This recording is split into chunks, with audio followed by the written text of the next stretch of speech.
All right, so a common phrase we love to use for coaching is knees out. Simple directive. So say you've got a client and they're doing a beautiful goblet squat, knees are caving in. I can simply from across the room be like, girl, knees out, knees out, knees out. So with those quick 3 drives, she's aware now of what is happening. Now, we may need to go fix some other things, but again, we're just trying to elicit that change really quickly to help that client identify. You're also gonna see this with a split squat. Very common.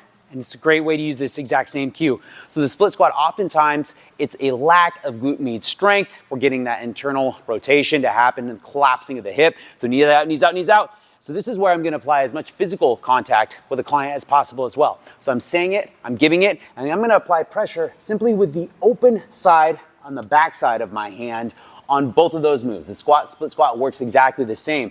So all I'm doing is I'm pushing them in more into that position that their body wants to go. Why? Because then your body will counter and go counter to that by pushing out. And so then that way her hip is turning on. Again, it's the back side of my hand, so I know that it's gonna be safe. Client's gonna feel safe there. If I need to do both knees, I'm gonna use both my hands like this, so I'm gonna just push in to both of those knees. Works great.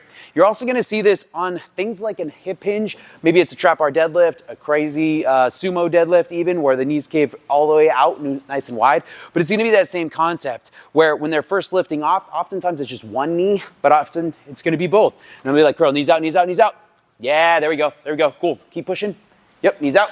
And I'm gonna remind and I'm gonna circle, because I'm creating that energy and allowing them to see me from all aspects to make sure that I'm not missing something with a bigger lift. Because on your bigger lifts, it may not be knees out that's the issue, but I'm gonna utilize that cue to help initiate the change that I'm looking for.